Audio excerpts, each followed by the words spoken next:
Hello, everyone, and welcome to a little bit of a different video than typical. This will be about Chainsaw Man. It will be about a manga and anime that just concluded very recently, so spoilers if you haven't read the manga. Um, and in this video, I'm going to argue that Kokita is Christ, and the story of Chainsaw Man is a 21st century gospel, and that the ending that people hated, they rejected, that they were unable to confront, they were unable to accept, is in fact what makes it so powerful, is in fact what makes it an anti-mimetic device, is in fact what makes it something that dissolves the very thing the story was working with. Now, this is going to take a little bit to explain, so bear with me. It's going to be a longer video. Maybe I'll shorten parts of it in different videos, but I'm just going to get started. Chainsaw Man has ended. One of the most globally followed manga of its generation did not conclude with an epic battle, the Hell arc, the return of Kishiba, all these different things that people wanted. Instead, it had perhaps the most anticlimactic ending ever. Pochita consumes himself. The intensified climactic battle just ends abruptly, and the world is reset. And Denji doesn't even know. And so this video will argue that Chainsaw Man, that the ending of Chainsaw Man is perhaps the most radical theological statement in modern fiction.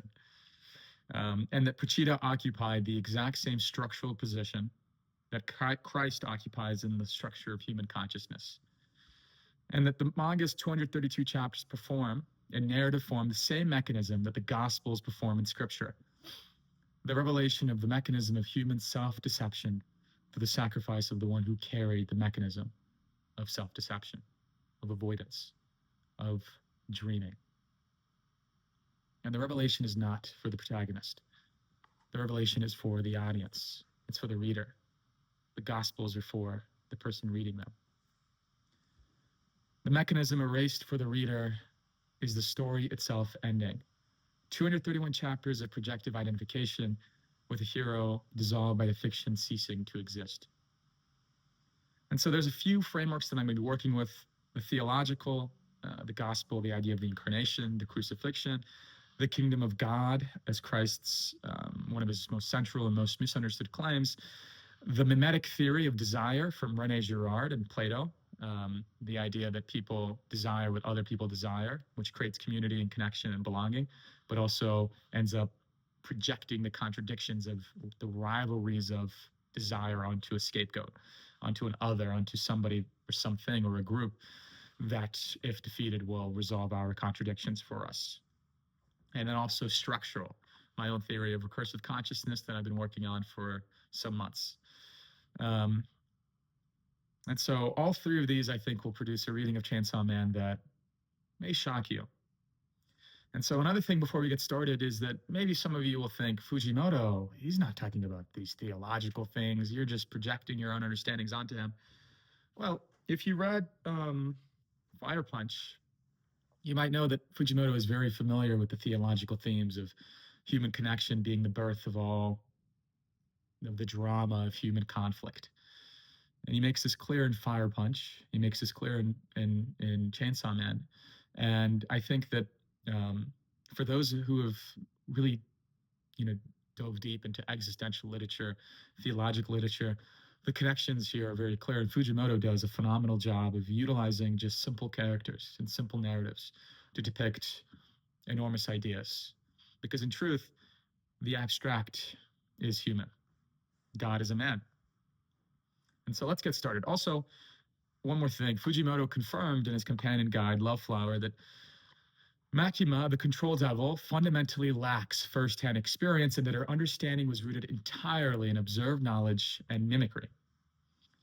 So let's get started. First, to begin with, the world and its architecture. What is going on in Chainsaw Man? We have a world full of devils. People can make contracts with them. And there's this chainsaw devil that's the hero of hell, and that devils are terrified of the sound of his chainsaw. Makima desires him. What's going on? And so the world of Chainsaw Man is full of devils. They're everywhere, in the alleys, in the darkness, in all of the spaces between human certainties. They are born from human fear, amplified by the increase in human fear. And the gun devil is incredibly powerful, the antagonist, supposed antagonist of part one, because of how much humanity fears gun violence. And so, what really are the devils? The framework that I have names what Fujimoto depicts. The devils are the abyss of reality, differentiated. The abyss is this fullness of everything collapsing on you. It's undifferentiated reality, everything all at once at the same time. All of the contradictions, all of the fears, the traumas, the abysses and the voids happening all at the same moment. And the mind is unable to handle that. The infant at birth encounters this abyss: light, cold, sound, hunger, the mother's body. Birth is the experience of the abyss of reality. And the organism exists and survives by differentiating, by splitting, by categorizing things, by cutting up the world into manageable pieces. This is that, and this is not that. Each devil is a differentiation of the abyss. Each devil is a piece of totality given a face, a name, a body. The gun devil is the abyss wearing the face of gun violence. The darkness devil is the abyss wearing the face of darkness itself. The war devil is the abyss wearing the face of mimetic rivalry. And you can't fight the abyss, but you can fight the gun devil. The differentiation of the unbearable into the bearable is the birth of devils. And this is why the devils are powered by fear, because the fear is the abyss pressing through the specific face. The more feared a concept is, the more the abyss is concentrated in that differentiation. And so the entire devil ecosystem is humanity's own defense mechanisms incarnated. The whole world of Chainsaw Man is our interior world made external. Our fears, our inner reality given bodies, walking around with teeth and jaws. The fears that the organism cannot bear internally are externalized into devils that can be fought externally. The abstract is made into reality. And therefore, the abstract can be fought. The organism battles its own projections and calls that heroism. And the reality is that you are your own fears. If we take the claim to be true that the devils are just the interior made external, then that means that that exterior really is, the source of that exterior is us, is our own interior. The devils, our own fears, they are us. We fear ourselves.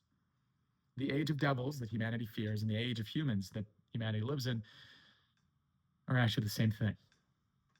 And so the contracts that humans can make with devils are sort of these neurotic bargains. Neuroticism, mental illness, this experience with the abyss, the void, the unbearable, and the consequential or the following proceeding neurosis, a means of combating the abyss, a means of managing it. I give you my freedom to this devil, the constriction, the avoidance, the ritual, the compulsion, in exchange for you not overwhelming me. The organism with the contamination fear washes its hands 60 times a day. The organism has contracted with the fear. I sacrifice my skin, my time, my freedom of movement in exchange for my fear being managed. The devil contract in Chainsaw Man is this bargain given narrative form. And there's two orientations to this contract with fear. The first is control. I will direct you, you will serve my purposes. I will give myself up to you so you can be my master. And the other is submission. I will serve you, you will protect me. But Denji's contract with Pochita is different. Quote, live your dreams in exchange for my heart. And that's not domination, nor is it submission, it's partnership. It's a covenant made between Pochita and Denji. And the chainsaw, which is the tool at the center of the manga, is the weapon that gives Chainsaw Man its name, is the tool of differentiation itself. A chainsaw cuts, it splits, it separates material, it divides what was whole into parts. The chainsaw is the mechanism that differentiates reality. The cutting is itself the differentiating. But what Pochita does is cutting in reverse. The specific fear is returned to the undifferentiated. The named is made unnamed. The face is removed, the poster is taken off the wall, and the wall, the abyss, is visible for the instant before consciousness forgets that the concept ever existed. It needed a name to come into reality. The chainsaw that cuts so thoroughly that it cuts through cutting itself. The paradox of self-reference. The tool of creation becomes the tool of uncreation. Love becomes destruction. Theologically, the devils of the world after Genesis 3. The fruit has been eaten, the knowledge of good and evil, the first differentiation, the first cut in the primordial unity, has produced the world of distinct fears, distinct desires, distinct categories. The devil ecosystem is the fallen world. And the chainsaw devil, the organism that can undifferentiate, that can return the fragments to the whole, is the mechanism that reverses the fall, the hero of hell. So let's get to part 2, the dog and the boy. So before Denji, Pochita was the chainsaw devil, the hero of hell, the most powerful and feared organism in hell. He was so powerful that he could erase concepts from existence. And we learn in the story that all that Pochita wanted was to hug, was a hug. He was so powerful that he could not hug anyone without killing them. And so what did he do? What was Pochita's dream? To be hugged, to hug. And how does he achieve this? He limits himself. He limits himself. He incarnates as a little dog. The sun, which wants to love its lover, blinds them. The ocean, which wants to love its lover, drowns them. The God, which wants to love humanity, annihilates humanity. And so instead of annihilating humanity, the organism whose amplitude, whose depth, whose complexity, whose infinity was so enormous, reduces itself. It becomes a small dog. It becomes a heart inside of a boy. It becomes a baby inside of a manger. And this is the incarnation. God, the infinite, the total, the undifferentiated reality, whose amplitude exceeds all creation's capacity to bear, becomes a baby. A carpenter's son, a man who washes feet, who breaks bread, who sleeps in boats. The infinite becomes finite, so the finite can finally encounter the infinite without being destroyed by that encounter, without being destroyed by connection, without being destroyed by the hug. Maybe some of you can see where I'm going with all of this. Bethlehem is Pochita becoming the small dog. And so Pochita makes a contract with Denji as Denji is cut up inside of the dumpster. Live your dreams in exchange for my heart. And this is humanity and God. Humanity is given God's heart. And in exchange, humanity lives. It lives in good and evil. It lives with a dream. It lives seeking the promised land. It lives like Denji, seeking that bread, that toast with jam on top, that hug, that girlfriend, that experience, the union of sex, all of these things, more and more desire, ultimately seeking desire itself. And Denji, the boy who receives the heart of God, is the most ordinary organism imaginable. He's not a hero. He's not a protagonist in any traditional sense. He's missing an eye. He's missing organs. His father, well, he's killed his father, and he's, paying off the debt of his father by killing devils. He has no schooling. He has no education. He has no family. He has nothing to his name.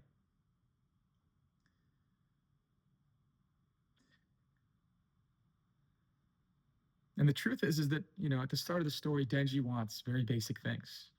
He wants food. He wants a steak. He wants to eat jam with bread or bread with jam.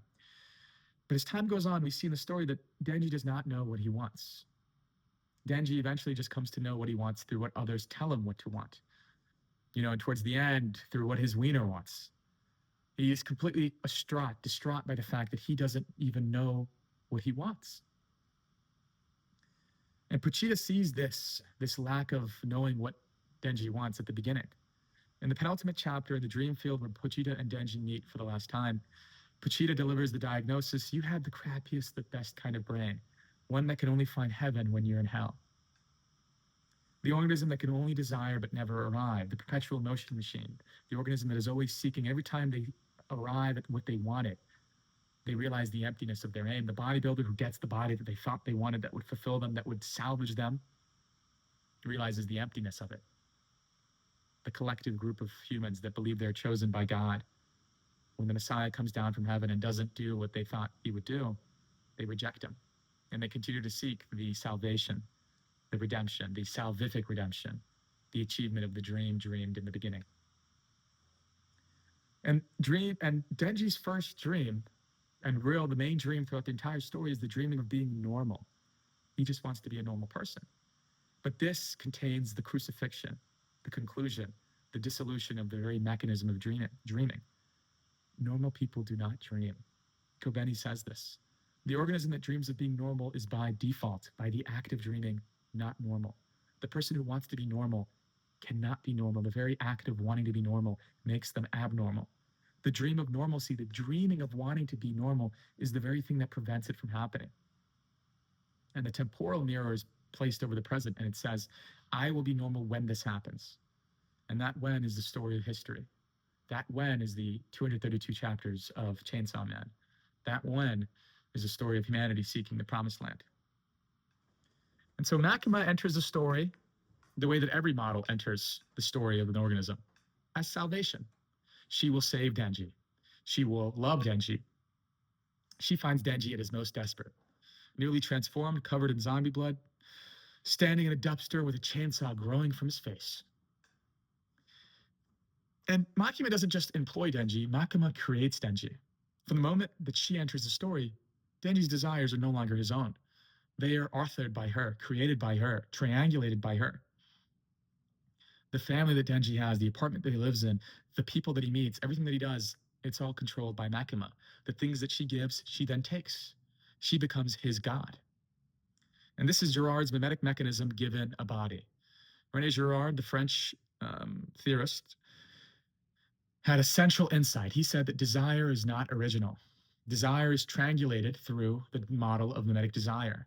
It's borrowed from the other person, constituted by the social field, mediated by the one whose approval the organism seeks. You want something because somebody else wants it. The organism does not desire the beloved person for themselves. The organism desires the beloved because the model desires the beloved.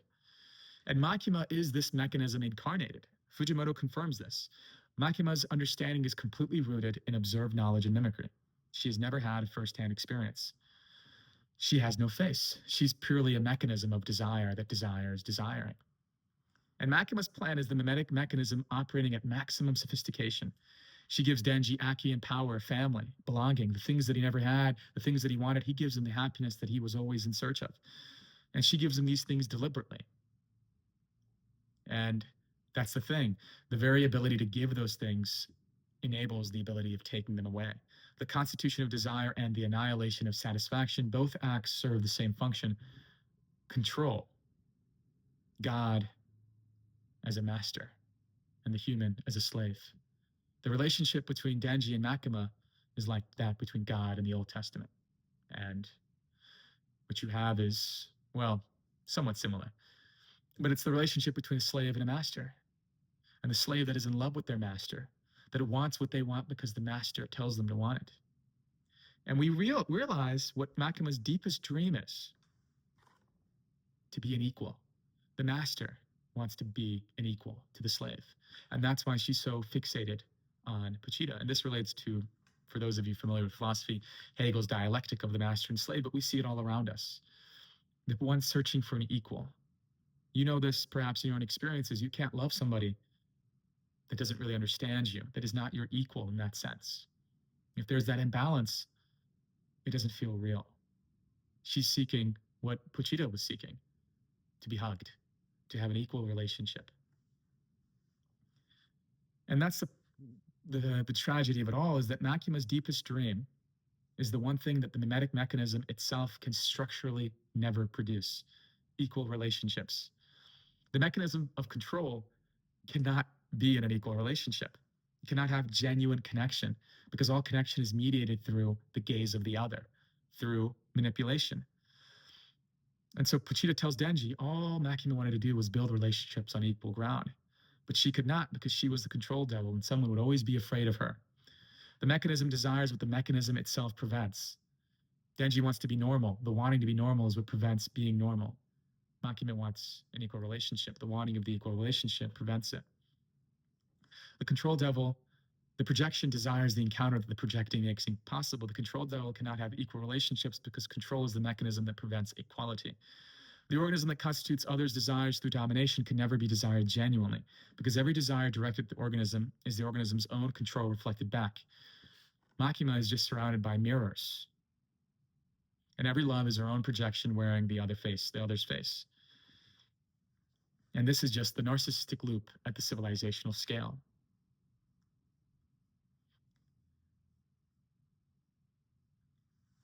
And we'll continue here.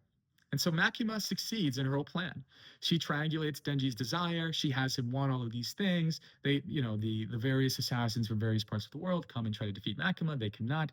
Makima is going towards and seeking that equal relationship with an other through Pochita, using Denji as the mechanism through which she will reveal and invite Chainsaw Man into the world. And not the Chainsaw Man that Denji can become, but the Black Chainsaw Man, the universal, that is untethered from the particular, the mindless Chainsaw Man, the pure chaos and destruction that cannot be controlled.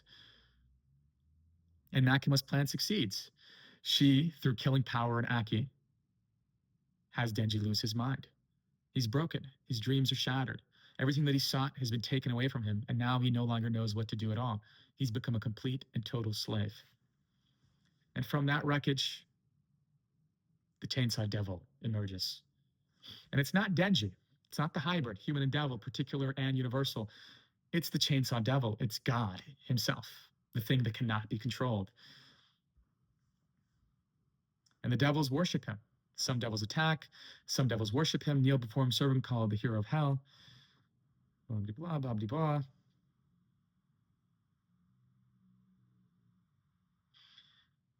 And the Chainsaw Devil, through various sequence of events, Power helping Denji, is able to escape Makima. And Denji is crushed. He doesn't know what to do. He is saved by the male assassin, Kishibe. And then he has a plan. He has a plan. After he sees all these people loving him for being Chainsaw Man, he realizes that he does want to be Chainsaw Man. At that moment, he reclaims his own authentic desire. And that word is key, authentic. It will be deconstructed and dissected by the end of the story. But through Makima, Denji learned that everything that he wanted was not what he wanted. It was controlled by another. But before he concocts his plan to kill Makima and eat her, he desires something for himself, seemingly authentic. He wants to be Chainsaw Man. He wants to be seen. And so Denji defeats Makima, not by outfighting her, actually. Makima is near invincible, regenerating from every wound, protected by a contract that transfers her injuries to the citizens of Japan. Denji defeats her by separating himself from Chainsaw Man, by realizing that Makima had never seen Denji at all. She was only concerned with Pochita, with the Chainsaw Devil. And so then, through realizing that Makima had never seen Denji, she'd only been looking at a mirror, he is able to kill Makima and eat her. And that is a mechanism, or the idea, of the Eucharist. Quote, "This is my body, broken for you. Do this in remembrance of me." The organism consuming the body that constituted its prior world. Makima was Denji's God, and Makima eats his God, thus internalizing his God. The organism eats the mechanism of desire, therefore dissolving it. And the eating transforms the organism, not the expulsion of the scapegoat, but the consumption of the scapegoat.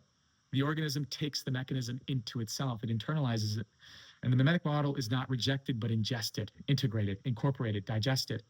The relationship is changed. And from that changed relationship, Nayuta is born, the reincarnation of the control devil. And Nayuta is not Makima. Nayuta doesn't have totalizing control. With Nayuta and Denji, there's companionship. Nayuta is what remains when the control devil is consumed through love rather than defeated through violence. Control becomes care, domination becomes protection. And Pochita's instruction to Denji, give Nayuta hugs, completes this circuit across 3 consciousnesses. Pochita could not hug without killing. God could not touch creation without touching being annihilation. The amplitude was too great. The infinite entering the finite at full intensity destroys the finite. And so God became a man. Pochita became a small dog. And Makima could not be hugged without controlling. The organism constituted by desire, by the mechanism of control, could not receive the embrace without receiving being another form of control. To embrace Makima was to be controlled by Makima. Denji, the ordinary warrior, the organism without the mechanism of infinite amplitude or totalizing control, the regular human being, can hug. The organism whose arms are just arms, not chainsaws, not instruments of control, division, splitting, defense, avoidance, destruction, violence, just arms. And that's the end of part 1. Denji gives hugs to Nayuta. He seemingly has an authentic desire to be Chainsaw Man. And we start part 2. Asa, the War Devil, and the 2 pathways of the scapegoat. So part 2 of Chainsaw Man opens with Asa, not Denji. And the opening is a mirror to what happened in the beginning of part 1. Asa is somebody that is very alone. She has resentment in her heart for the people around her. She has this trauma from her youth. She separates herself from other people. She remains distant from them, but it's clear that she wants to just belong. In the first chapter of part 2, when she realizes this, when Bucky, a little chicken, like a little dog, comes and remembers her name and says, "Hey, come play with us," she's reminded of what she forgot, of what she's been running from, of what she's been hiding. She just wanted to be part of the group. And she realized, and her fear of being part of the group was what prevented her from being part of the group. And the tragedy of the first chapter of part 2 is that the fear is confirmed. It's reenacted. Asa kills Bucky. She trips, she falls, and she kills the very thing that was leading her to belonging. And she internalizes once more that connection for her means violence, that she cannot belong. And she feels guilty. She feels guilty for her own existence. She feels guilty for being itself. And she looks at her own accidental destructiveness and says, "This is what I am." And the realization that connection leads to annihilation, leads to violence, is what causes her to isolate herself, to withdraw from society and other people. But it's very clear, and we see her say this later on, that she wants to love, she wants to connect, she wants connection. But she also wants solitude. She's caught up in this contradiction of opposites, this borderline personality dynamic. In truth, she only wants a hug. And the War Devil enters through the vacancy that guilt created. And what is the War Devil? The War Devil is conflict itself. The War Devil uses Asa's bonds. How does the War Devil work in Asa's body? The War Devil uses the things, the connections that Asa values, and turns them into weapons of destruction. The War Devil is the confirmation of Asa's deepest fear and deepest belief that everything she connects to, she will destroy. So her connections become tools of destruction. And so we have here the 2 pathways of the Girardian scapegoat in Denji and Asa. 2 parent killers, 2 people that occupied the same structural position but from 2 opposing poles. Denji was scapegoated from outside. He was structurally excluded. The death his father left, the poverty that made him sell his organs, the system that placed him at the bottom before he was conscious enough to accept it or reject it, made that placement permanent. The community expelled Denji before he even had a choice. He was born as an outsider. And the organism's first relationship to the world was the world's rejection. And Denji's response to the world's rejection is to pursue, to dream of a world where he belongs, where he is, where he exists, where he is seen. And this is more of the narcissistic pole, the organism that constitutes itself through the projected image, that needs the other as a screen, that pursues union, sex, to dissolve the boundary between self and other, that wants sex not as sex but as merger, the desire for the dissolution of isolation to the body's communion with another body. And Asa was scapegoated from inside. She authored guilt. She authored her own guilt. The organism that looked at its own accidental destructiveness and chose to carry that guilt as its identity. The contradictions of its own community that it accepted. Yes, I am the problem. I do destroy everything. I ought to be sacrificed. Asa's defense against the self-authored scapegoating is the receiving orientation's defense. Refuse connection. Protect others from the destruction the organism believes it carries. Isolate to prevent the weaponization of bonds. And both Asa and Denji are hybrid devils. Both fuse with devils, or they're both hybrid people. They're both particular and universal. Both become organisms whose human and devil natures coexist in a single body. 2 natures without confusion, without change, without division, without separation. And both killed their parents. Denji killed his father. Asa's mother was killed by her own accidental nature, her own clumsiness. And both organisms carry that original wound of having destroyed the source of all meaning. Both are trying to live with the guilt of existing itself. They can't accept the reality that is. The bird feels guilty for eating the worm. The worm feels guilty for being eaten. Original sin as guilt for being alive itself, for even existing, for differentiating, for becoming a human, for becoming at all. And both organisms attempt the same impossible project from the opposite direction, to remake the world into something that they can both accept. Denji seeks to remake the world through pursuing it, achieving his dreams, killing devils, filling the void, reconstructing the normalcy that the world denied him. And Asa seeks to remake the world by withdrawing from it completely and totally. And both are neurotic at the existential scale. They both cannot accept reality as it is. They are both not normal. And they must either fill reality with projections, like Denji, or defend against reality with withdrawal, like Asa. All war and all conflict, every crusade, every ideology, every revolution, every relationship that consumes itself, these are all from organisms who could not accept the world, who could not be normal, who could not sit in the ordinary without the mechanism transforming the ordinary into the extraordinary, because the ordinary cannot be accepted. What we have is Genesis, the repetition of Genesis. Two parent killers in a garden, two people who killed God, who disobeyed their parent, trying to make a world that they can accept. And the world they make is the world of Chainsaw Man, full of devils, full of dreams, full of mechanisms for managing the unbearable fact that I exist, and that my existence is traumatic, that I am guilty for existing. And Asa's specific power is the ability to turn what she values into weapons. The War Devil grants her the power that is the most precise structural statement in the manga about the nature of connection itself.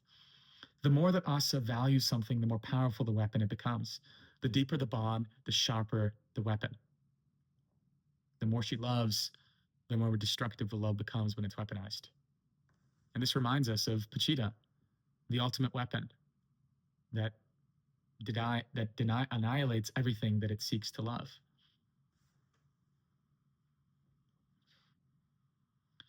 And what we have here is something that resembles the modern loneliness epidemic.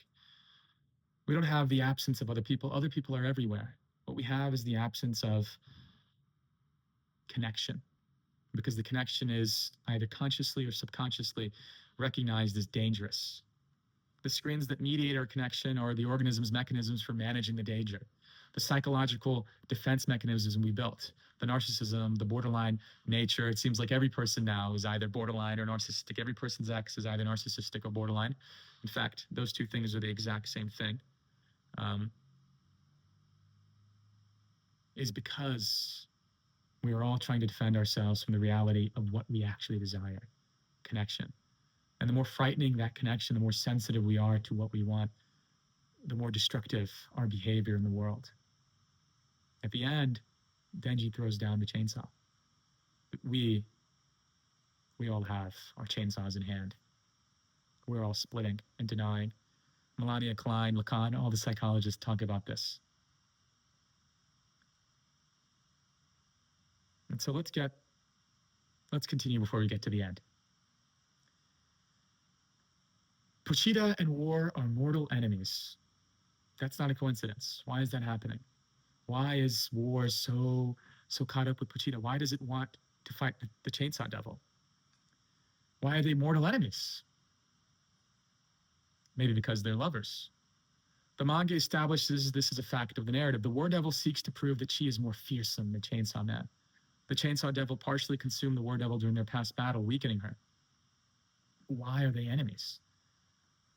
Let's remember that Pochita, as the Dream Devil, erases contradictions. The fear is consumed, the concept disappears. The contradiction that could not be accepted, that is produced by splitting, is itself destroyed. The contradiction between love and destruction is the weapon itself. Oh wait, I skipped a little bit, my bad. The contradiction is removed from consciousness. The organism no longer knows there was a contradiction after the Chainsaw Devil consumes it. The defense that eliminates the object of fear, the psychoanalysis that completely obliterates the self. It's not a wall built between the organism and the fear, but the annihilation of the fear itself. The projecting orientation's ultimate solution: project so totally that the projected material is consumed, digested, gone. Remake the world in your own image so that the thing that you could not accept is actually erased. The world is made bearable by the removal of the unbearable. The enemy, the other, the person, the ideology, the Satan, they are defeated. And Yoru, the war devil, weaponizes contradictions. She doesn't erase them. She uses them. The contradiction between love and destruction is the weapon. The bond is the sword. The deeper the love, the sharper the blade. War doesn't eliminate contradictions. War makes the contradiction operational. War lives in the contradiction, inhabits the tension between belonging and rivalry, between connection and violence, between the integrative and disintegrative poles. Without contradictions, war has no material. War can't exist if there isn't a contradiction. Without the tension, war has no blade. War's existence requires the contradiction to persist. And so these two devils are structural enemies because one feeds on what the other eliminates. War needs the wound, Pachita heals the wound. War needs conflict, Pachita erases the conditions of the conflict. Pachita and Yoru are the two solutions to the problem of contradiction, of avoidance of reality from opposite orientations. The projecting solution: erase the object, remake the world, and the weaponizing solution: use the object. And the rivalry between them is the rivalry between two mechanisms competing to being the dominant method of managing the unbearable. And maybe you can notice this in your own self. And this is why I said earlier, the narcissistic personality and the borderline personality are the same personality. They're just looked at from opposing perspectives. The male consciousness, the projective consciousness, the feminine consciousness, the receptive consciousness, the masculine moon that burns the world away, the fire punch, and the feminine moon that receives the light. These two are in fact the same thing looked at from opposite perspectives. And what we really have is that the sun is seeking the moon and the moon is seeking the sun, but they're also rejecting one another. And we have here through Yoru and Pachita is the dynamic of masculinity and femininity confronting one another, and the dialectic of love, of projection and reception, reaching an intensity of totality and violence that produces human history and its consummation in the moment of self-sacrifice. So Pachita obviously leads to the end of contradiction by eating it, but war also leads to the end of contradiction, only through a different mechanism. War leads to the end through exhaustion. The rivals destroy each other. The other is killed. The violence escalates until the combatants are consumed. The mimetic rivalry, taken to its civilizational extreme, produces the very crisis that Girard says demands the scapegoat to emerge and sacrifice itself. You need the war devil so that the scapegoat can arise, so that the Messiah can come. Pachita and Yoru arrive at the same structural destination through opposite routes. Pachita through completion, Yoru through exhaustion. And Denji and Asa are the human scale incarnations of these two mechanisms. Denji is Pachita's method at the human scale: erase the contradictions, pursue the dream, consume the fear. And Asa is Yoru's method at the human scale: weaponize the contradictions, withdraw from the bond because the bond destroys, weaponize the bond, defend against connection, withdraw, overwhelm, underwhelm, run away, pursue, escape. And both killed their parents. Both are trying to remake the world.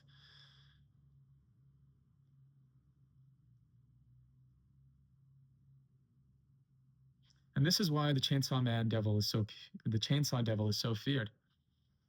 Not because of chainsaws, not because of the consumption of power, but because the Chainsaw Devil is the capacity to erase the mirror, to rip the dream off the wall of the future and leave the organism facing the present without mediation. Chainsaw Man, or the Chainsaw Devil, is the very mechanism that destroys mechanisms of defense. It's the defense that destroys defense. Let's continue with the story. In part 2, after we're introduced to Asa, we begin to learn about the Chainsaw Man Church, and we begin to learn about the narrative of public safety. We'll learn about Nostradamus' prophecy. The end of time is coming. The Messiah must come. The Messiah is Chainsaw Man. He will save us. He will liberate us. The Chainsaw Man Church wants Chainsaw Man to be God. They worship Chainsaw Man. They have made him God. They have made the tool of destruction into the tool of salvation. They have made the anti-hero into the hero. They want Chainsaw Devil. And public safety, who wants to usher in the age of humans. They want Denji. They want to prevent the consummation of the prophecy. So the Nostradamus prophecy hangs over part 2 like a cross above a congregation. The end of the age of humans, the beginning of the age of devils, terror descending on humanity, death arriving, the apocalypse of humanity. And the apocalypse, if you know from the Bible, is the last book in the Bible. And the word itself from the Greek apocalypsis means not destruction, but actually uncovering, unveiling. The end of the world is not the destruction of the world, but the uncovering of what was always hidden, what was always hidden away. The fig leaf that Adam and Eve used at the beginning of time to cover themselves up is the very fig leaf that reveals them to the world. Adam and Eve, Denji and Asa. And these two institutions, the Chainsaw Man Church and public safety, mobilized to combat the prophecy. They combat the arrival of death. They want to defeat death. Or they want to defeat death. They want to prevent the age of devils. And the Chainsaw Man Church is the first combatant. It's a religious movement built around the worship of Chainsaw Man, the savior who destroys. Young people, passionate, deconstructive, filled with the energy of post-modernity's children, the organisms that have seen through those traditional mechanisms of their parents' past, of authority, religion, nation, institution, have deconstructed them and replaced them with new mechanism. The worship of the one who deconstructs mechanisms. The authenticity movement. The Chainsaw Man Church wants to use Chainsaw Man to erase the death devil, to defeat the prophecy, to save humanity through the power of the organism that erases fears from existence. The Chainsaw Man Church is the postmodern project after the death of God that Nietzsche wrote about, incarnated.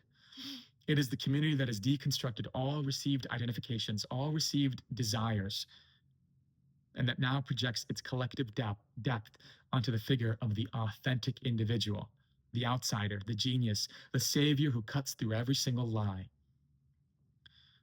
Girard's mimesis, Macuma's control devil, the triangulation of desire through desiring what other people want.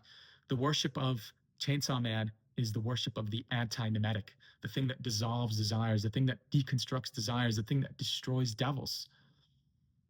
And this authenticity movement mirrors today. People seek to be different.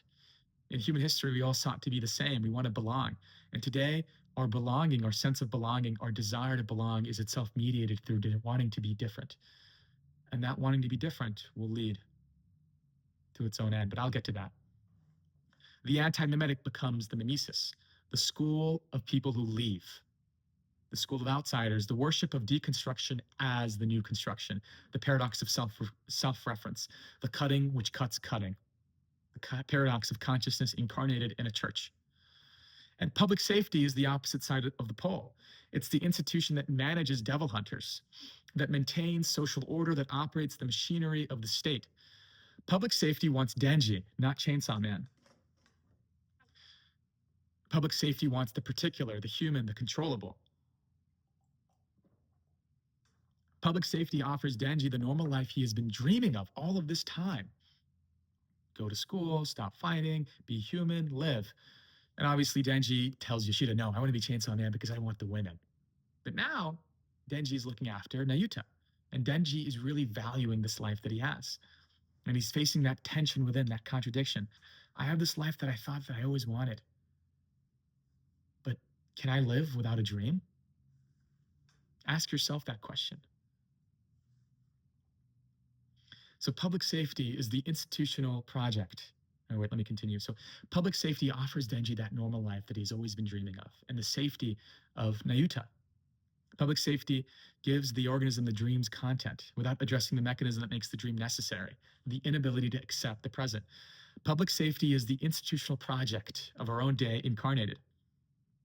The system that manages our crisis by providing us with the content of the dream rather than dissolving the mechanism of the dreaming. The system that gives us medication, that gives us false fulfillment of the things that we think that we want, that distracts us, that gives us the normal, though we're seeking the abnormal, the extraordinary. This doctor who prescribes medication rather than addressing the wound, the society that gives the organism a job, the house, the partner, the retirement plan, and wonders why the organism is not happy. One wants Chainsaw Man, the other wants Denji. One wants the divine, the other wants the human. This is the Chalcedonian debate. God is both human and God, as human and divine, particular and universal, performed through these two institutions, the Chainsaw Man Church and the public safety. And the fact that Fujimoto could really express this is unbelievable. And I hope I'm just not projecting onto all of it. It could be, though. And so public safety manages the particular, Chainsaw Man Church worships the universal, and neither can hold both simultaneously. Neither can bear the contradiction that is both, that is human and devil, that is particular and universal, that is Denji and Puchita. And Denji is on the cross between them. Denji is in the contradiction of opposites. He's in the position where the particular and the universal intersect. And the most revealing moment occurs when public safety gives Denji the knife that he always wanted, and Denji realizes that he doesn't want it.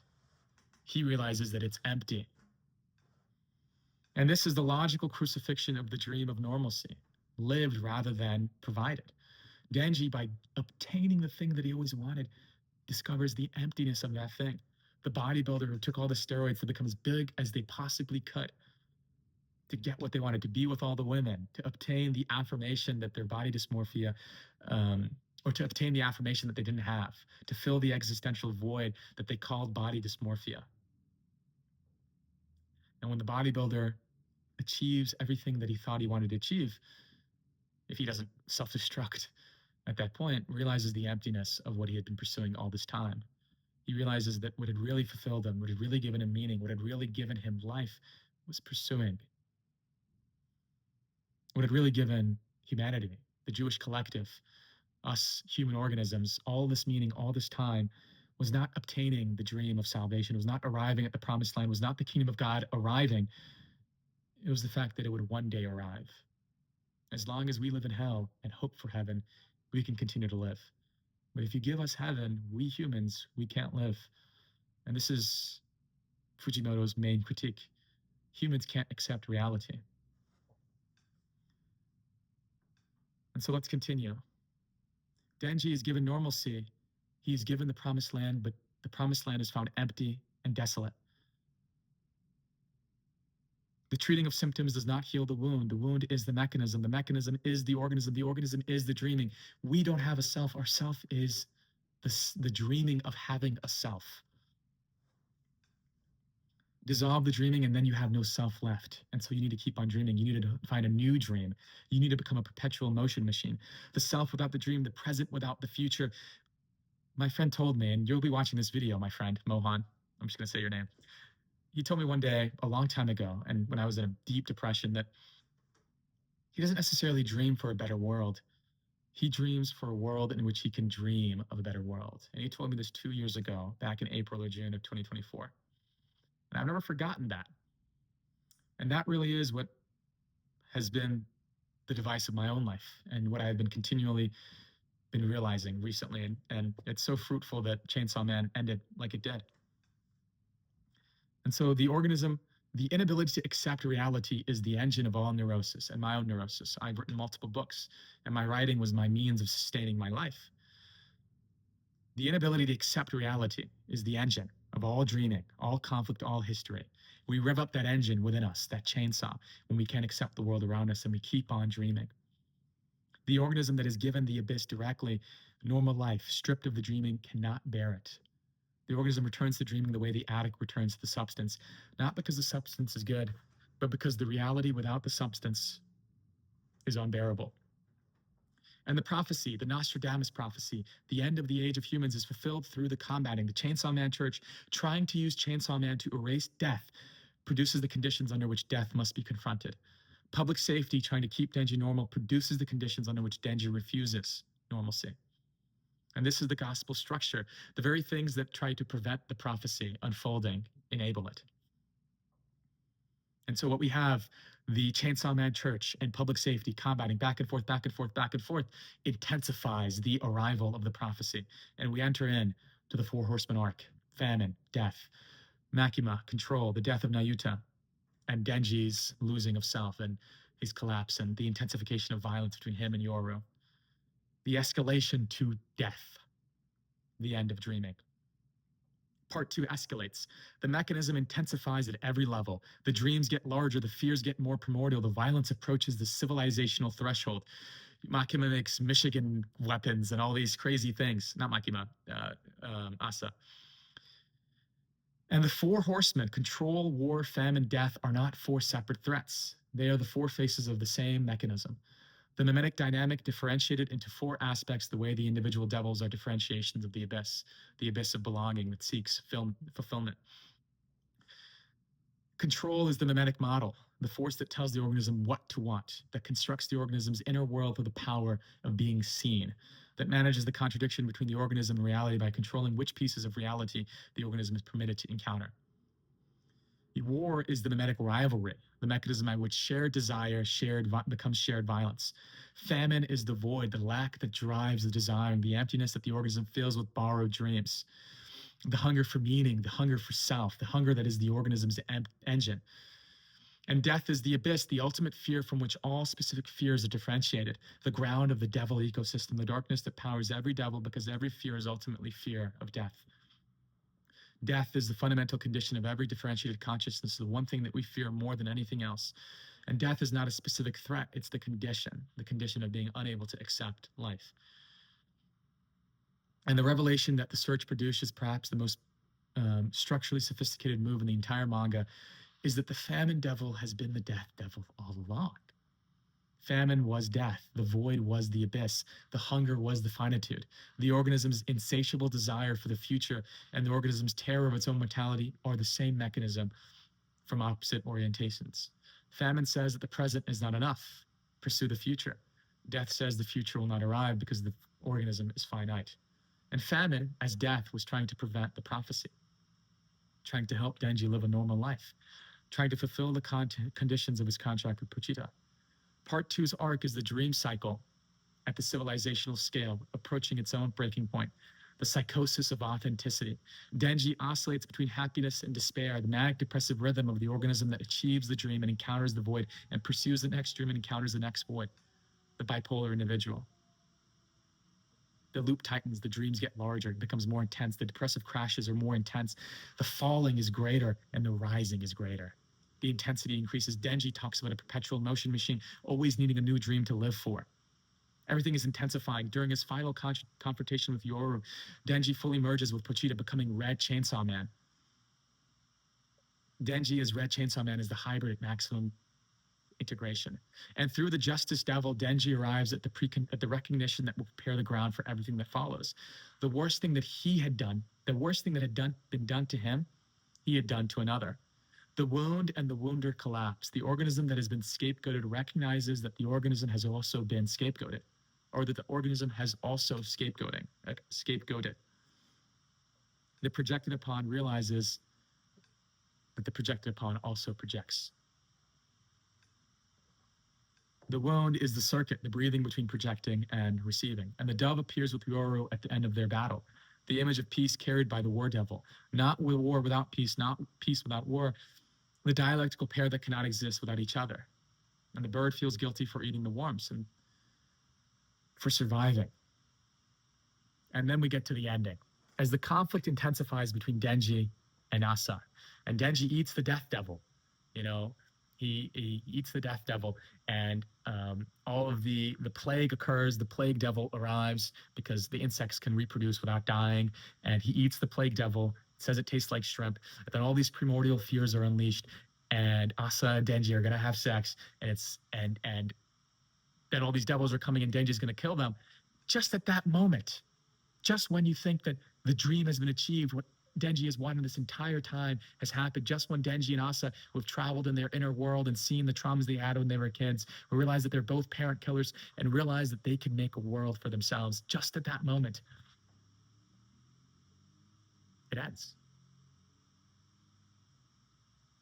Just at the moment of climax, it all stops.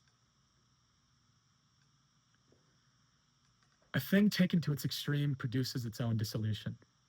The bodybuilder that pursues bodybuilding so totally dissolves the need for bodybuilding. This is the principle that my framework calls logical crucifixion. And it's the structural center of Chainsaw Man's ending, the gospel's architecture, and the framework's theory of how consciousness develops. Zizek has a similar idea, Slavoj Zizek has a similar idea called traversing the fantasy. There's another word for it too, the psychosis of enter whatever you want to enter, the psychosis of bodybuilding. But on a civilizational scale, it's the psychosis of self. The bodybuilder seeks meaning, existence through bodybuilding. But ultimately, if you abstract away the bodybuilding, then what you realize is the main thing that the individual is seeking is meaning itself. And so what happens when that individual seeks meaning completely?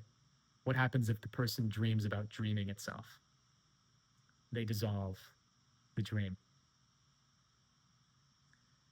The logical crucifixion dynamic is the organism that takes the form all the way through, that pursues the mechanism to its logical conclusion, like what would happen with Makima in part 1, that follows the form's own logic so completely that the form, at its fullest expression, steps outside of itself. It's not termination, but revelation through completion. The dark becomes so dark, or the night is darkest before the dawn. The shell is thickest before it cracks, and that's literally true. The shell of the bird, the baby bird, is thickest before it cracks. The cocoon is thickest before it cracks. The prison is most secure before the escape. And Chainsaw Man is so intense before it ends. Pukita is this mechanism, this principle incarnated.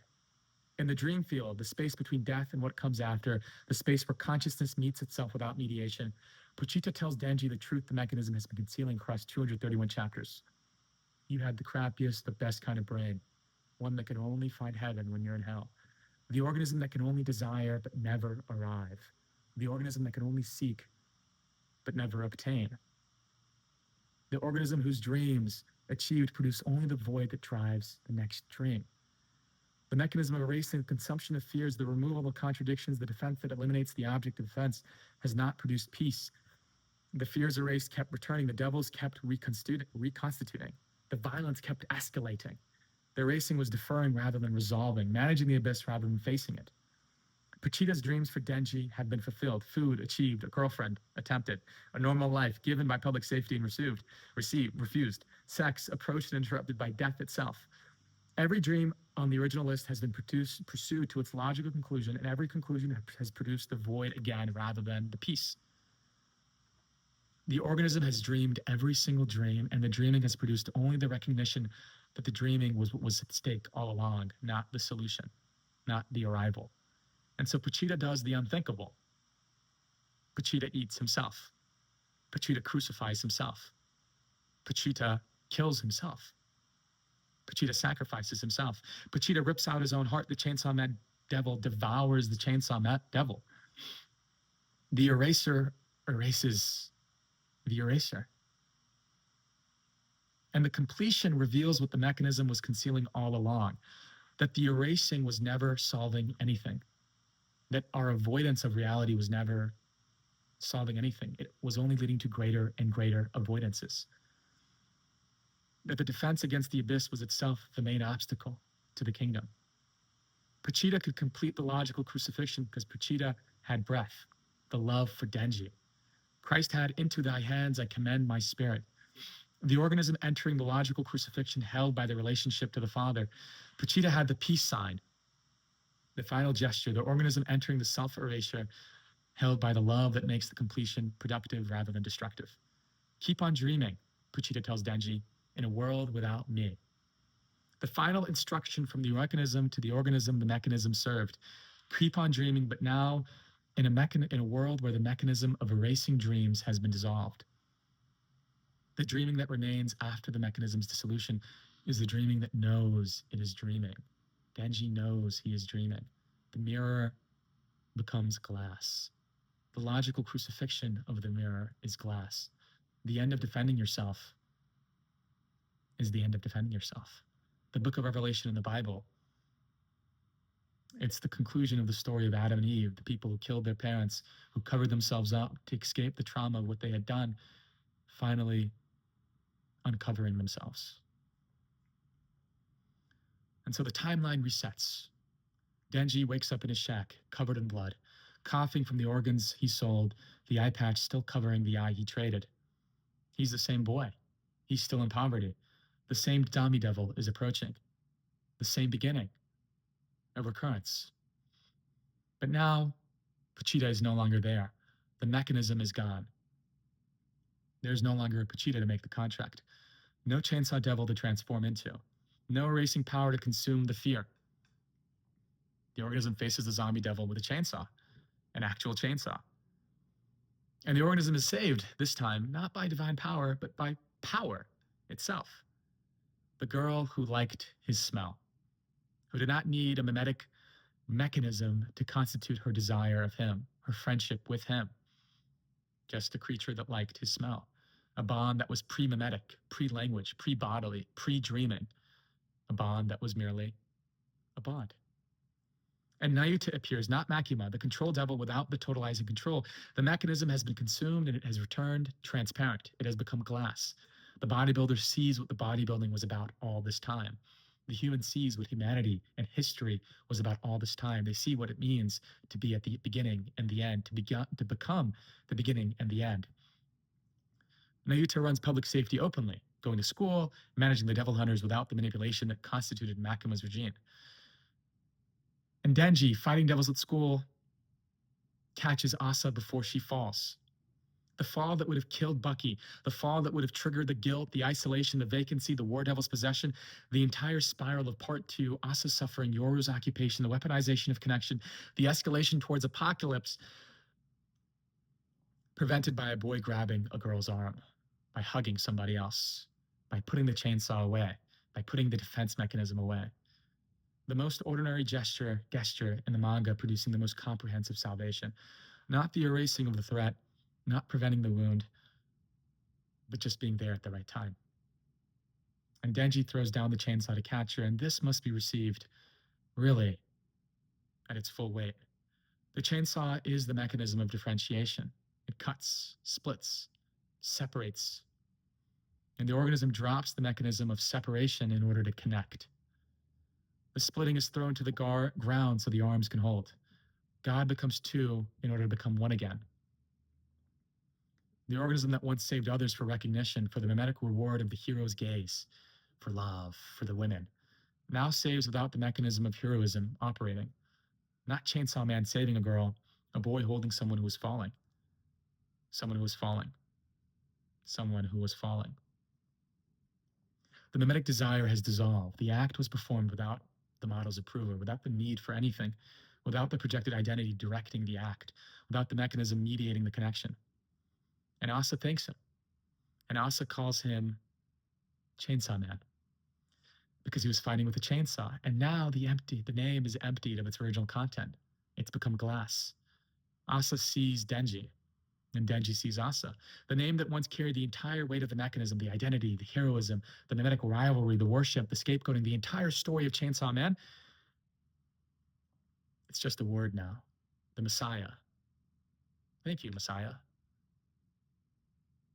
It is completely liberated of its weight, of the violence that came with it. It's transparent. It points at nothing more than what is visible. A boy with a chainsaw. Nothing else. And Denji's heart pounds. The body remembers what the mind forgot. The sword, the word Chainsaw Man, emptied of its content for the mind, is still full for the heart. Pachita is still there, as Denji's heart, as the beating, as the thing that makes the organism alive. The word became flesh so completely that the flesh does not know it carries the word. And I think the most important line in the end of Chainsaw Man is the 7 words that Denji says when he wakes up. Feels like I had a good and bad dream. Feels like I had a good and bad dream. That one line captures the entirety of human history, the entire narrative of our lives. I feel like I had a good and bad dream. The Messiah, the Christ, the Antichrist, the Savior, the Mehdi, the Dajjal. It's just a dream. It's not a good dream. It's not a bad dream. It's good and bad. categories are no longer divided. The categories have dissolved. The organism does not judge, does not evaluate, it just describes. It was a dream. It was good and bad. It was both. The two poles are held without resolution, without needing them to be split. Denji is normal. Denji catches the girl. He gets food. He exists. Denji exists. And this is the moral position Christ inaugurated that 2,000 years of Christianity have struggled to receive. Judge not, lest ye be judged. Let he who is without sin cast the first stone. Christ does not construct a new moral framework to replace the old one. Christ dissolves the mechanism of moral judgment itself, because the mechanism of moral judgment is the mechanism of scapegoating. Good is the community's self-image projected outward. Bad is the community's shadow projected onto the scapegoat. Denji, the bearer of the good and the bad, demonstrates this reality. The moral evaluation is the mimetic mechanism at the evaluative level.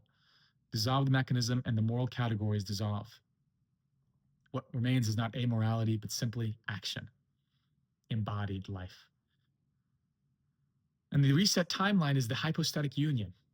The prophecy came true, except, like I said at the beginning, it wasn't about the age of the devils or the age of the humans. It was about the age of devils and humans, about the good and the bad.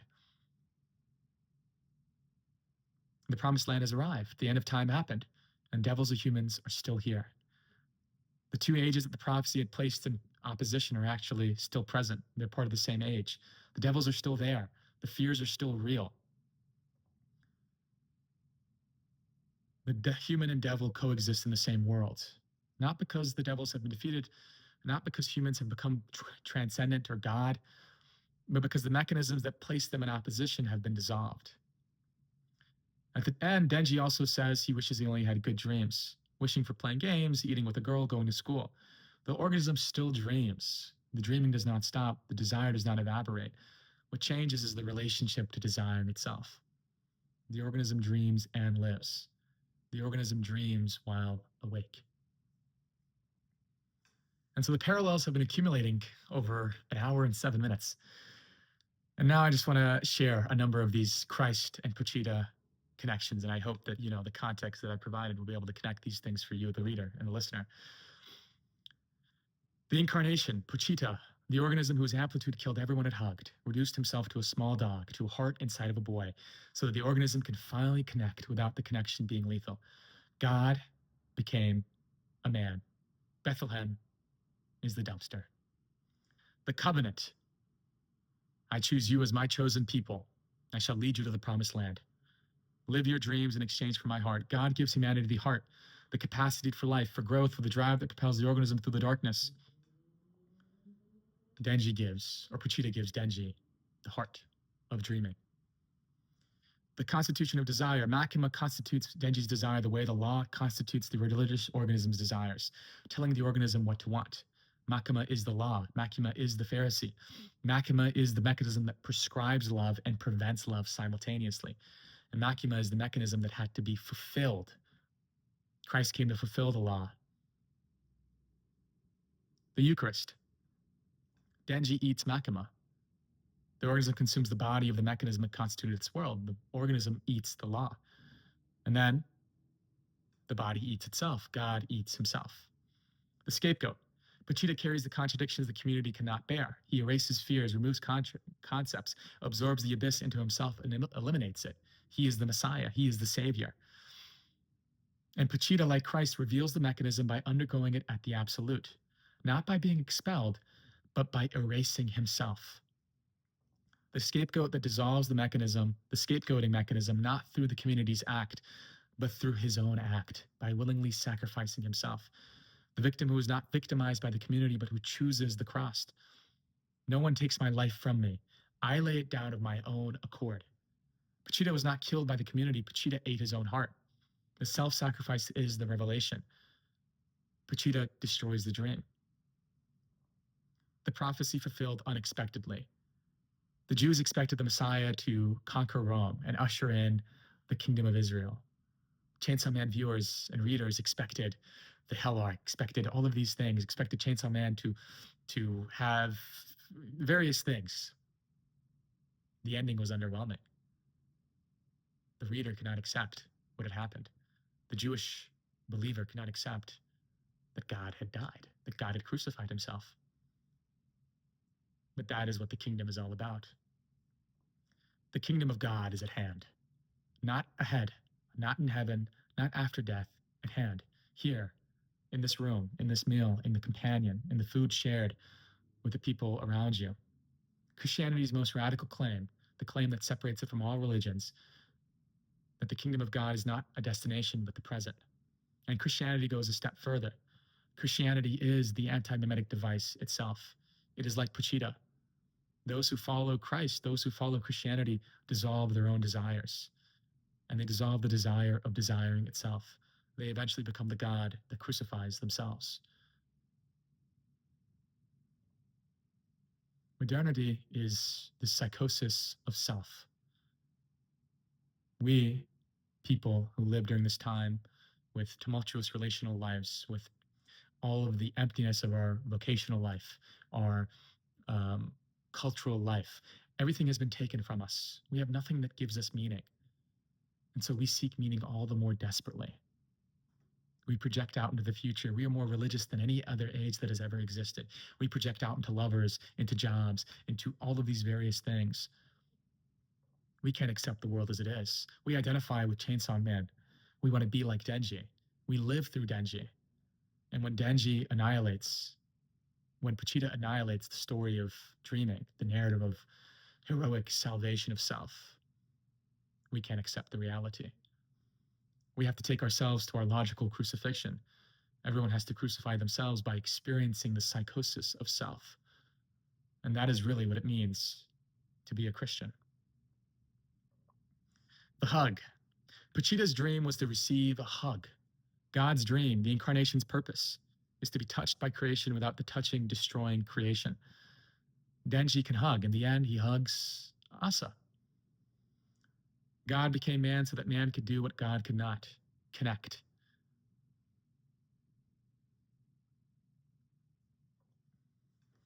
And so let's get to the ending one more time, the revelation. The fact that the ending of Chainsaw Man was not for Denji, it was for you, the listener, the reader, the one who identified with Denji. The Bible was not about the Jewish people, really. I guess it was, but it's for the reader. Denji does not know what was sacrificed. The organism in the reset timeline receives the peace without the knowledge. Pachita is still the heart, but the mind has been reset. Denji does not remember Makima, does not remember Aki, does not remember the battles, the suffering, the mechanism's operation across 231 chapters. The revelation has occurred, but not for Denji.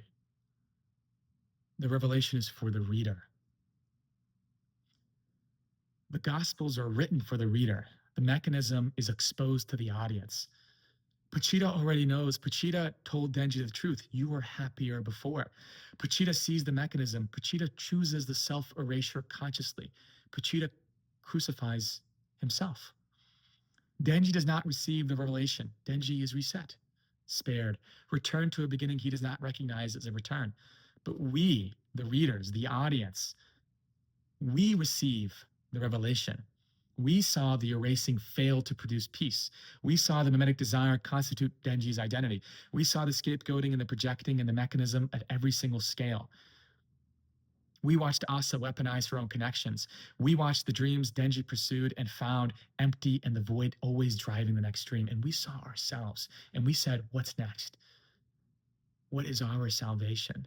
What is us, this lonely generation of people who can't connect, who fear ourselves and fear others? What is the dream that will free us? The reader wanted the hell arc. The reader wanted the death devil battle. The reader wanted the heroic resolution, the final showdown, the protagonist rising to the challenge and saving the world through the mechanism of power. The reader's desire for these narrative elements is like the Jewish people's desire for the Messiah to enter, to usher in the kingdom of Israel. It is the mimetic desire triangulated through the model of every shonen manga the reader has ever consumed. Every hero's journey, every final battle, every resolution that confirmed the mechanism's efficacy. The reader wanted Denji to do what every protagonist does: defeat the enemy and arrive at the dream. Have sex. And Fujimoto denied it. And not because Fujimoto failed and rushed the ending, but because the denial is the revelation. The ending was the perfect ending. Chapter 232 removes the screen. The story ends. The manga is finished. The character onto whom the reader projected ceases to exist in the narrative sense. Denji lives, but the story of Denji is over. Immediately, rapidly, shockingly. The screen has been removed. It has been shattered. The mirror in which you were seeing yourself crumbles immediately, and you're forced to look at who was always there from the beginning, the thing you didn't want to see. The projection has no surface to land on, and the reader is left standing in the ordinary, in their own room, their own life, reality, the thing that they were avoiding through the manga, through all of these various things, the same way that Denji was avoiding the reality. The story is Pochita's sacrifice performed at the meta-narrative level. The mechanism of fictional identification, the reader projecting onto the character, desiring through the protagonist, living vicariously through the narrative, is dissolved by the fiction ceasing to exist, by the gospel coming to an end, by the testament ending. You can't project onto Denji anymore. The story is over. The mirror is gone. And the angry fans are the community that cannot bear that the mechanism has been dissolved. They want the mimetic rivalry back. They want their projected identity back. They want the dream, the narrative dream, the hero's dream, the reader's dream of vicariously achieving what the reader has not achieved in their own life, which they can never dream. The ordinary kingdom, Denji and Power getting food together, like all of us get food with our friends and the people around us, is intolerable to the organism constituted by mimetic identification with the hero. They have to be a hero. And this is why the ending is so powerful, and why the Gospels are so powerful, because they actively put you into the psychosis of pursuing that dream. And you say, oh man, I'm just like Denji. He's like me for real, for real. And it is shattered. The reader's outrage is the community's outrage at the crucifixion. The community that expected the Messiah to defeat Rome, raging at the cross, unable to see that the cross is the kingdom that they have been waiting for. The scapegoating of Fujimoto, he rushed it, he failed, he betrayed us, is the community projecting its own disappointment onto the author, the way that every community projects contradictions onto the one who reveals the mechanism that forces them to look at themselves. Fujimoto crucified the fandom, and that's what makes him such a genius. He crucified the fandom and by showing the fandom its own face. And the revelation takes time. It won't happen immediately. It will take time to understand the story. It will take time for us to accept ourselves. In truth, Chainsaw Man is a story about love, about connection, about the fact that human history has been about avoidance, about the things that allow us to avoid reality, that allow us to live through fear. It's a story about connection, about not conquering those fears, defeating those fears, but living with those fears. Christ lives with his wounds. Every narrative humanity has produced is a mechanism for managing the fundamental wound of conscious existence. We exist. We are different. We are traumatized by existing, by life. And the organism is the cut in the abyss that knows it is cut. We are all the chainsaw. We all cut reality. We all differentiate. We all name things. And we all have the power to erase. And we all dream. And we all live for the dream. And every narrative manages this wound. The heroic narrative, defeat the enemy. The tragic, be consumed. The romantic, bridge it through the beloved. The religious, transcend it through the divine. Every narrative is a mechanism that allows us to escape reality, that allows us to escape the normal. And the Gospels are radical because the Gospels narrate the dissolution of the mechanism of narrating itself. Christ does not defeat the dragon, achieve the dream, bridge the separation, or transcend the wound. Christ bears the wound. Christ lives with the trauma. Christ is the wound. He's fully human and fully divine, the cut and the abyss, finite and infinite. Living is a contradiction. You are God. The Gospel's narration of the dissolution is itself the mechanism's logical crucifixion. The text that dissolves the need for the text, the narrative that dissolves the need for narrative, the story that end being told reveals the story was the obstacle to the reality the story was reaching for. The defense that was originally seeking to be one with reality dividing the organism from reality, eventually destroys itself through its very same mechanism. The thing that cuts itself, the eraser erases itself, the dream dreams the dream, and therefore ends. And you awaken. And that's why I said at the start of the video that Chainsaw Man is one of the most radical projects of the 21st century, of human history. And maybe that's too much. Maybe I'm doing some, okay.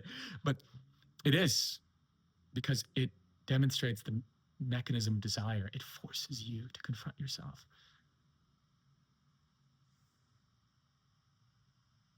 The dissolution of seeking is not the end of seeking.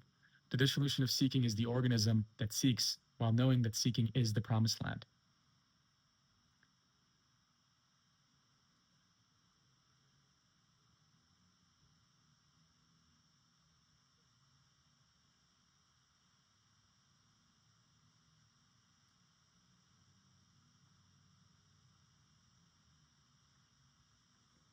And this brings us back to modernity. There are a few loose ends I'm going to tie up. The video is coming to an end, and maybe I'll make more if people like this.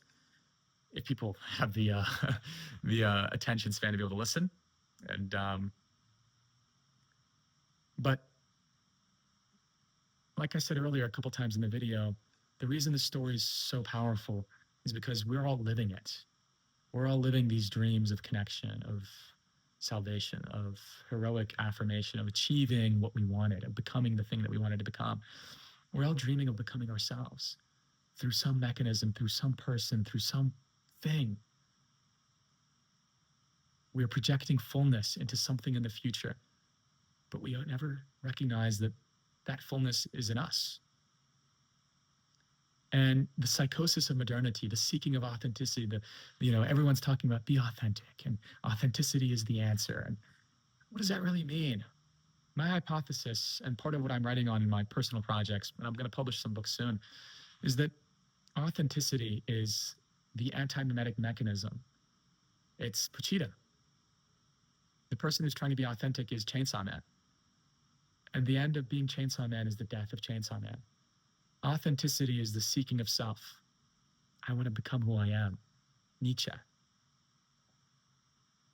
And the seeking of self so totally leads to the erasure, the dissolution, the annihilation, the death of yourself. Modernity is the story of the death of the self.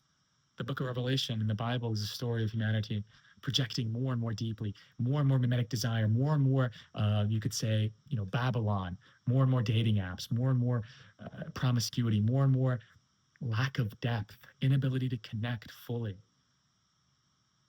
refusal to connect, refusal to actually connect with people, avoidance taken to its extreme. And the avoidance taken to its extreme is necessary.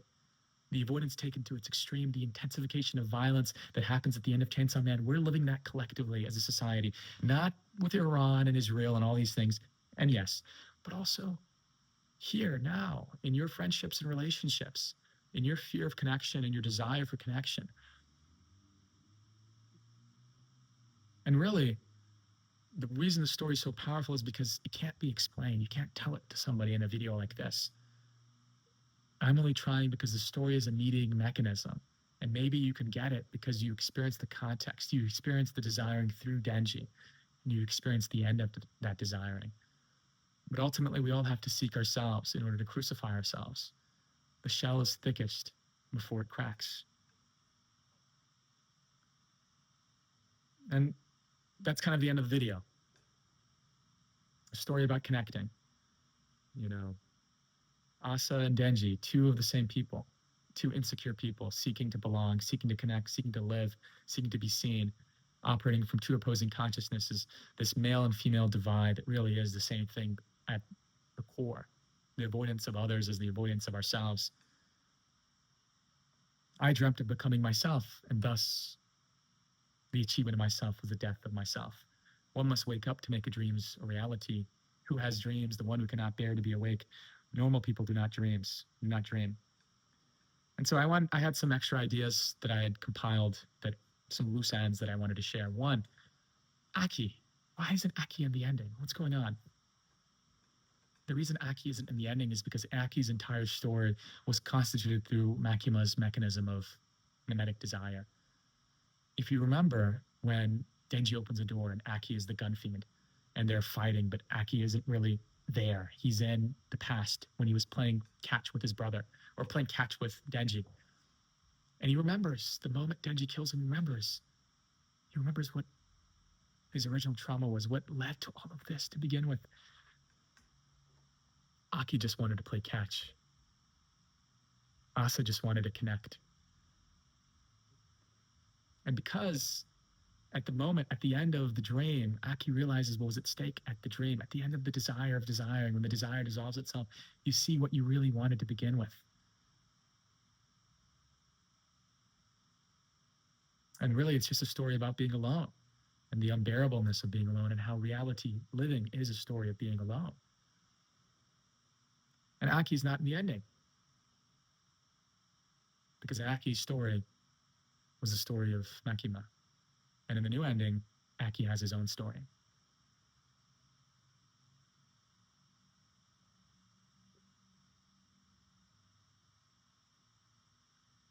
And here's something interesting that happens at the ending. Pochita did eat death. He did. Chainsaw Man Denji ate death, and the story was continuing. Death was defeated, but life went on. And the real message, I think, with this idea is that not needing to defeat death is death's defeat. Jesus says, do not fear. He doesn't say do not die. He doesn't make you immortal. You still die, but you no longer fear death. You don't need to defeat death anymore. Death has already been defeated. What does that mean? Once again, the Chainsaw Man Church worships Denji. It worships authenticity. The Chainsaw Man Church is all around us. It's in the YouTube videos about authenticity. It's in the self-help books. It's in the masculinity and femininity gurus. It's in all these people talking about become who you are. It's in yourself, the voice that tells you not to identify with these collective mechanisms, not to conform, to find what it is that you are. And yeah, you do need to do that. But like I said earlier, it's this psychosis of self. The Chainsaw Man Church worships the savior who destroys, the savior who cuts, who erases, who eliminates. It worships the anti-hero. And the anti-hero is the hero. The antichrist is the Christ. Not because the anti-hero is secretly heroic, but because the anti-hero, taken to its logical crucifixion, arrives at the same position the hero was always moving towards. The organism that destroys everything, that erases every fear, every concept, every defense, eventually arrives at the point where it must destroy itself. The paradox of consciousness. Pochita is the anti-hero who becomes the hero by erasing himself.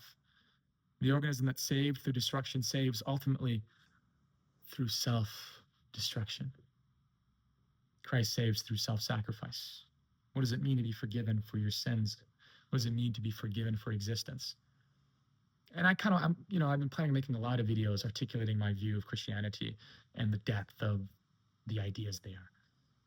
And I'm just glad that Chainsaw Man has been a mediating mechanism for me to be able to share a lot of these ideas. I've been writing this theory of everything for months now. I, too, am a psychotic individual who can't live in the real world, who avoids, who's afraid of connection, who's afraid of other people, who's afraid of himself,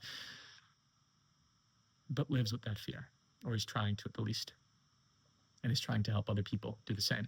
And so I'm going to share some of those videos that I think the projections made on the Christianity are good and true, but they're not true, but they're from a place of reality, the traditional culture, these various things, the shame culture. But in truth, that's the same mechanism of the organism avoiding reality that will eventually be dissolved by the mechanism that dissolves all mechanisms. What really is the story of Christianity actually about? What does it mean to have original sin? What does it mean to eat from the tree of good and evil? What does it mean to be born? What does it mean to be saved? What does Denji do to Asa?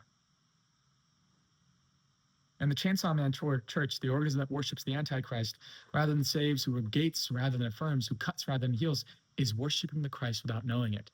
The school of authenticity, the Nietzschean school that God is dead, is actually the most Christian school of all. Only that will be revealed in time. And so this kind of video is a little bit before its time, actually. Maybe some of you will get it. The Antichrist is the Christ because the Christ is the organism who takes the mechanism to its logical conclusion. The Antichrist annihilates the Antichrist and therefore the Christ, therefore revealing what was at stake in the Christ and Antichrist to begin with. You. The Chainsaw Man Church's worship of the anti-hero is the worship of the Christological position, the worship of the organism that will save through self-destruction rather than through the destruction of others. The church that does not know it is a church. The Antichrist that does not know it is the Christ. This is the modern condition.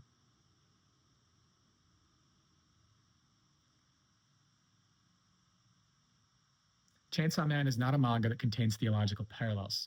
Chainsaw Man is a 21st century gospel. The gospel is the narrative of consciousness entering the world, bearing the world's mechanism and dissolving the mechanism through the bearing of that mechanism.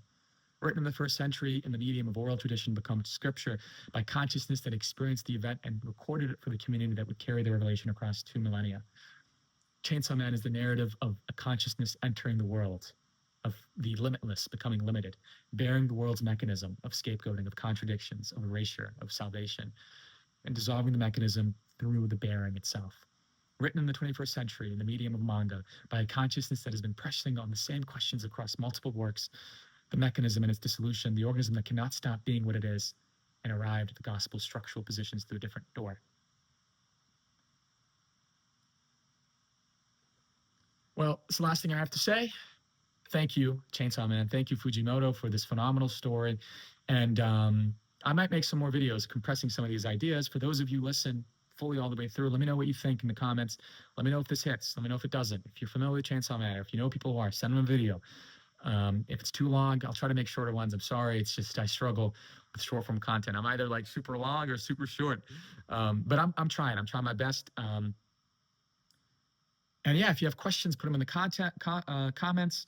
You know, I might just publish some of the documents that I wrote about, these ideas. I have a lot written about it, like almost, 50K words, like a lot of stuff. So if you like this video, leave a like, comment, tell me what you like, tell me if this resonates with you, tell me what you think about it, share it with friends. Yeah, and keep on dreaming.